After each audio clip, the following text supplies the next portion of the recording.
Hello guys, welcome to my channel. So today I am going to discuss the topic our likes and dislikes from the chapter knowing our body. All right, और इससे पहले के जो topics है growing up, knowing up families, our senses, ये सब कुछ मैंने अपने प्रीवियस वीडियो में डिस्कस किया था और इस वीडियो में मैं सिर्फ आर लाइक्स एंड डिसलाइक्स और इसके बाद के जो भी टॉपिक्स हैं वो मैं डिस्कस करूँगी. So let's begin. So, our likes and dislikes. So, all of us have the same organs and our bodies are essentially similar. However, our physical differences separate us from each other and our personality, like and dislikes, make one of us unique. सो अब हर इंसानों में क्या होता है, हर एक की like and dislikes होती हैं जिस वजह से वन पर्सन दूसरे पर्सन से डिफरेंट होता है, वो उसको यूनिक बनाता है. All right. So have you ever wondered why we like something and our friends do not. सो अब ये ज़रूरी नहीं है कि हमें जो चीज़ पसंद है वो हमारे फ्रेंड्स को भी पसंद होनी चाहिए. Is it possible? ये नहीं हो सकता है. हमें जो पसंद है वो हमारे फ्रेंड को पसंद नहीं हो सकती है वो चीज़. All right. So most of us are likes and dislikes are influenced by our family, are traditions and culture. और बहुत से हमारे लाइक्स एंड डिसलाइक्स और इन्फ्लुएंस्ड होते हैं, किसके थ्रू होते हैं? फैमिली, ट्रेडिशंस और कल्चर्स के थ्रू. अब अगर आप अगर दिल्ली में रह रहे हैं और आपका कोई साउथ इंडियन फ्रेंड है तो उसको तो क्या खाना पसंद होगा? ही लाइक्स और she likes to eat dosa, idli, sambar, rasam, isn't it. लेकिन आप दिल्ली में रहते हैं तो आपको मे बी वो सब खाना पसंद नहीं आएगा और आप जो खाना खाते हैं हो सकता है वो आपके जो साउथ इंडियन फ्रेंड है, यानी कि वो केरल का या चेन्नई का वो रहने वाला, उसको आपका दिल्ली का फूड हो सकता है नहीं पसंद आए. उसको छोले भटूरे, राजमा में भी उसे नहीं पसंद आएगा खाना. All right. यहाँ तक कि आपके क्लोथ्स उनको नहीं पसंद आएंगे जो कि चेन्नई या केरल में लोग रहते हैं, और केरल के लोगों को आपके क्लोथ्स पसंद नहीं आएंगे. ठीक है. तो इस तरह से वन पर्सन दूसरे पर्सन से दे आर डिफरेंट. वो एक दूसरे से वो डिफरेंट होते हैं थ्रू ट्रेडिशंस और कल्चर्स के थ्रू भी. What is a favourite food? Compare your answer with that of the person sitting next to you. अब आप खुद से भी पूछ सकते हैं और अपने फ्रेंड से भी पूछ सकते हैं कि उसका फेवरेट फूड क्या है. All right. Right, with a few exceptions, most of the food we like eating is food we have grown up eating. This in turn is influenced by cultural factors. So guys, अब इसमें क्या कुछ ऐसे food होते हैं जो कि बचपन में वो सेम होते हैं. ठीक है. अब जैसे कि बचपन में क्या क्या फूड सेम होते हैं, यू कैन थिंक. बचपन में बच्चों को क्या दिया जाता है जनरली? जैसे कि सेरेलैक एक बहुत ही कॉमन चीज़ है जो कि हर बच्चों को दिया जाता है. हर स्टेट के बच्चे लोग जब छोटे होते हैं ना उन्हें सेरेलैक दिया जाता है. तो वो एक कॉमन चीज़ हो गई जो कि सारे बच्चे जब छोटे होते हैं तो वो खाते हैं उसको. ठीक है. लेकिन जैसे जैसे वो बड़े होने लगते हैं ना उनका टेस्ट डिफरेंट होने लगता है. वो अपने उनका जो टेस्ट होता है वो जिस कल्चर में वो पले बड़े हैं वैसा वो टेस्ट वो डेवलप करने लगते हैं. तो जब वो बड़े हो जाते हैं तो ये ज़रूरी नहीं है कि आपका टेस्ट और आपके फ्रेंड का टेस्ट सेम हो. All right.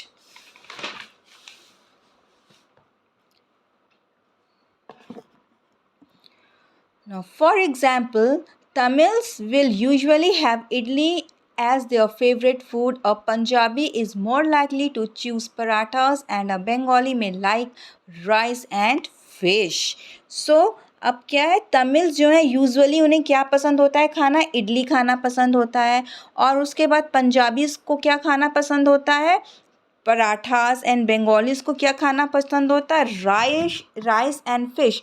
सो ये ज़रूरी नहीं है कि जो आपका अगर कोई फ्रेंड तमिल है तो है, और आप अगर बंगाली हैं और आपका फ्रेंड तमिल है, तो ये ज़रूरी नहीं है कि आपको वो तमिल वाला फूड पसंद हो और तमिलियंस को आपका जो बंगाली वाला फूड है वो पसंद हो। ठीक है, तो इस तरह से एक इंसान दूसरे पर्सन से डिफरेंट होता है। Some of are likes and dislikes are also ruled by a peer group. Your mother may prefer to wear salwar kameez, but you may choose jeans because most of your friends wear such clothes. Similarly, the music and films we like are often influenced by our friends. अब कुछ ऐसे likes and dislikes होते हैं जो कि हमारे surroundings के ऊपर डिपेंड करता है। ऑल राइट, अब जैसे इसमें एग्जांपल, जैसे आपकी मम्मी है, उनको साड़ी पहनना तो बहुत पसंद है। ठीक है, she loves to wear sari, लेकिन उनके आसपास के लोग क्या पहनते हैं? जीन्स पहनते हैं, स्कर्ट पहनते हैं। ऑल राइट, साड़ी कोई नहीं पहनता है, लेकिन आपकी मम्मी को तो साड़ी पहनना पसंद है। तो क्या होता है, तो वो उस माहौल को देख कर के उनको भी अपने आप को चेंज करना पड़ता है। यानी कि अगर आपकी मम्मी को साड़ी पहनना पसंद है और बाकी सारे लोग जीन्स एंड स्कर्ट्स पहनी है लेडीज़, तो वो भी वैसा ही कपड़े पहनना वो पसंद करेंगी। या फिर आपके फ्रेंड सर्कल्स में आप देख रहे हैं कि कहीं किसी पार्टी में हम लोग जा रहे हैं, ठीक है, आपकी मम्मी को किसी पार्टी में जाना है और वहाँ पे सारी जो फ्रेंड्स हैं उनकी वो डिफरेंट डिफरेंट क्लोथ्स पहन कर आएंगी accept sari.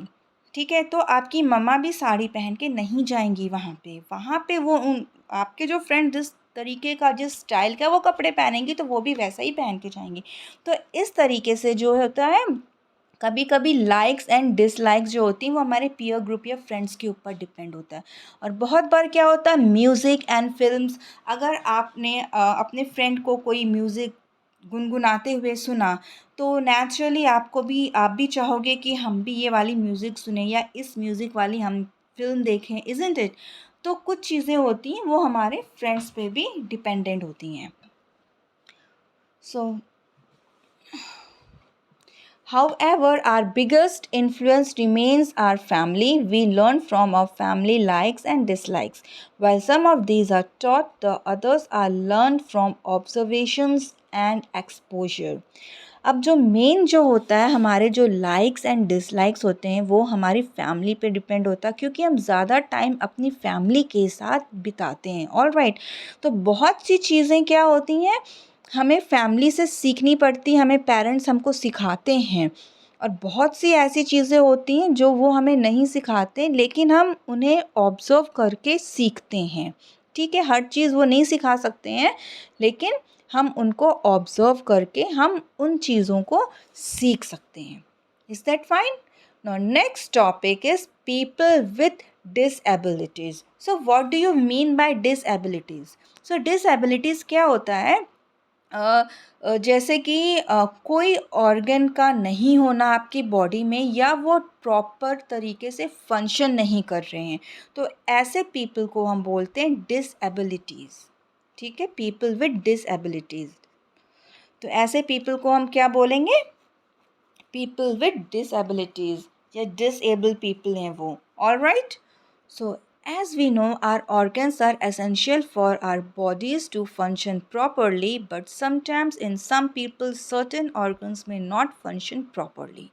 The disabilities which arise need not always be physical.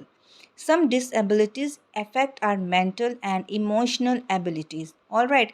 So अब disabilities के बारे में मैंने बताया है, आप बता दिया था आपको, एक बार फिर से मैं बता रही हूँ कि disabilities क्या होता है, कि कोई ऑर्गन प्रॉपर तरीके से फंक्शन नहीं कर रहा है, तो ऐसी स्टेट को हम क्या बोलेंगे?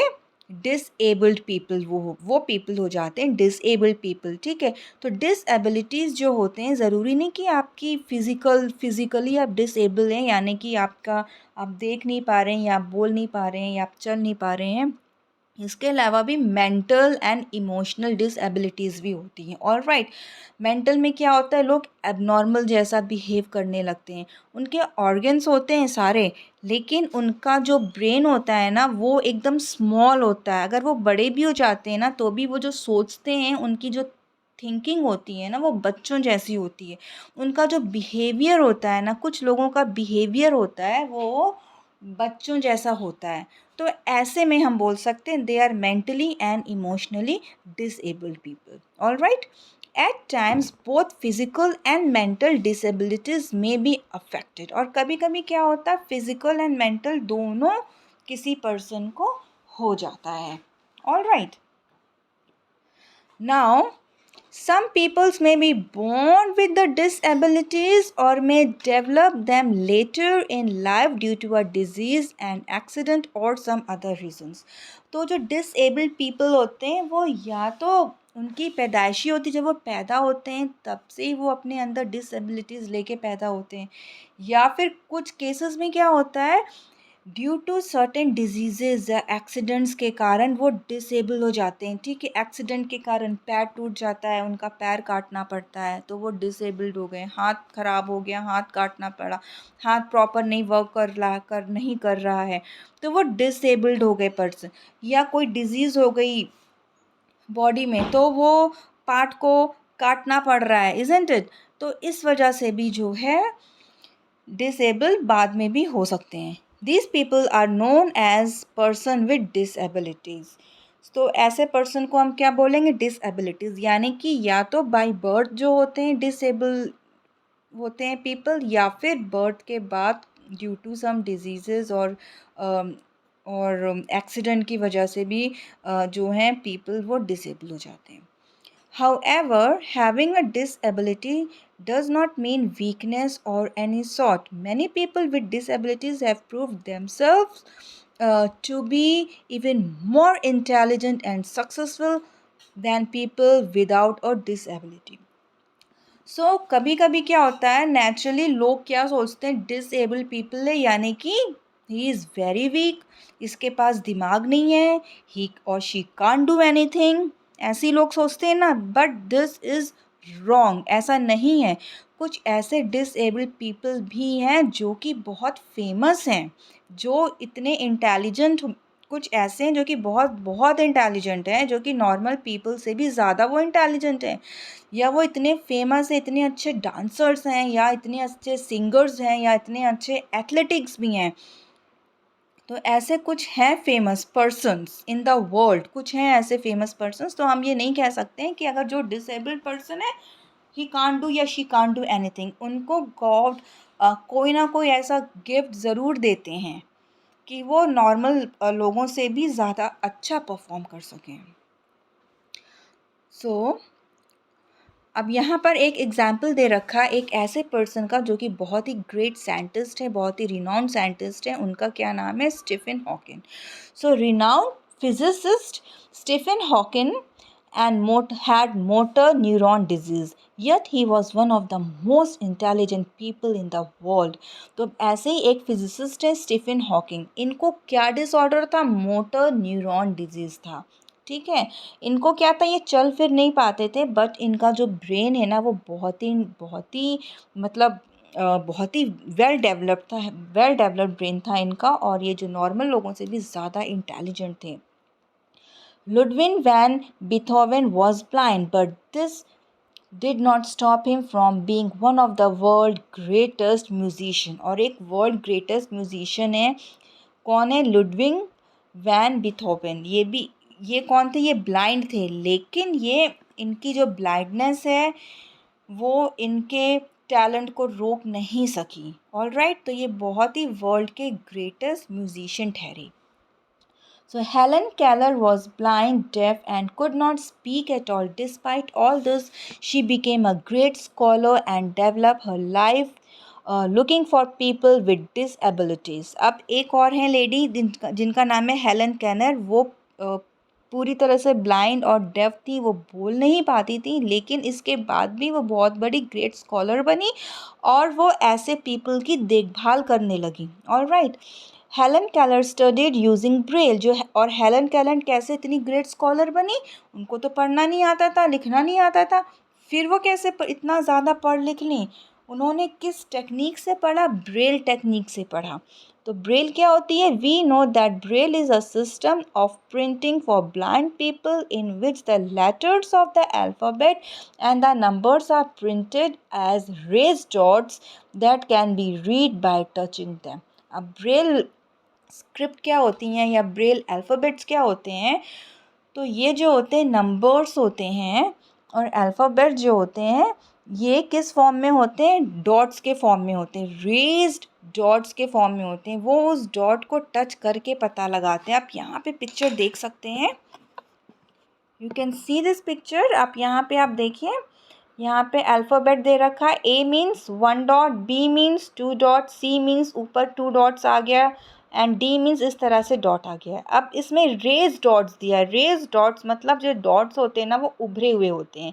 अगर आप किसी पेज को अगर आप पायर्स करेंगे पेंसिल से या नीडल से तो पीछे की तरफ आपको क्या दिखेगा? वो पोर्शन रेज्ड हो गया है ना, तो उसी को वो टच कर करके पता लगाते थे। ये ए लिखा है, ये बी लिखा है, इस तरह से वो टच करके वो पता लगाते थे ये क्या है। तो इस तरह से उनकी बुक्स हुआ करती थी जिसके थ्रू वो पढ़ती थी। ब्रेल के थ्रू वो पूरी पूरी बुक्स पढ़ा करती थी और जिससे वो एक ग्रेट स्कॉलर बन पाई। It is important that we treat people who have physical disability with respect. We should be sensitive towards them.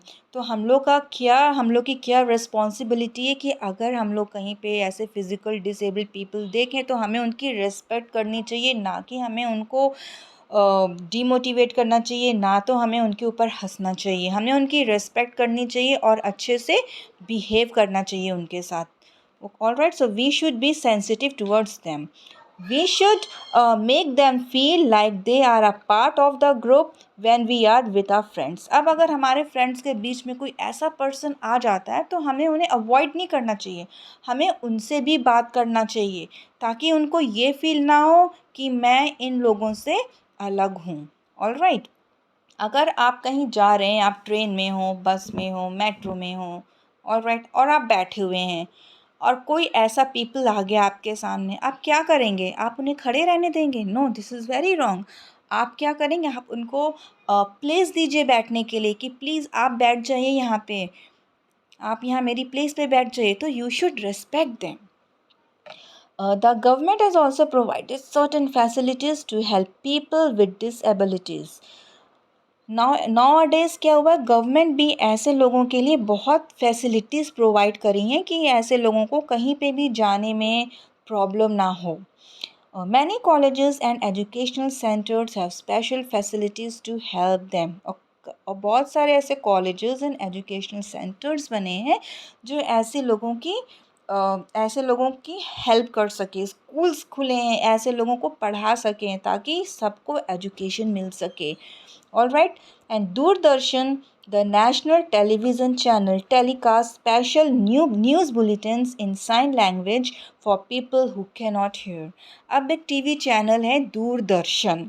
Okay, ये एक जैसे आप लोग का टीवी चैनल होता है ना, Pogo, Disney, star gold, cartoon network, तो इस तरह से एक चैनल होता है दूरदर्शन। इसमें क्या होता है, इसमें एक न्यूज़ आती है जो कि साइन लैंग्वेज में होती है। वो उन लोगों के लिए होती है जो कि सुन नहीं सकते। ठीक है, अब न्यूज़ में नेचुरली लोग बोलते हैं, अब जिसको सुनाई नहीं देता वो कैसे सुनेंगे? तो साइन लैंग्वेज में वो बोलते हैं। साइन लैंग्वेज आपने कहीं देखा होगा कि वो एक्शन से, वो हैंड के एक्शन से वो अपनी बात को बोलते हैं, तो उसे हम बोलते हैं साइन लैंग्वेज।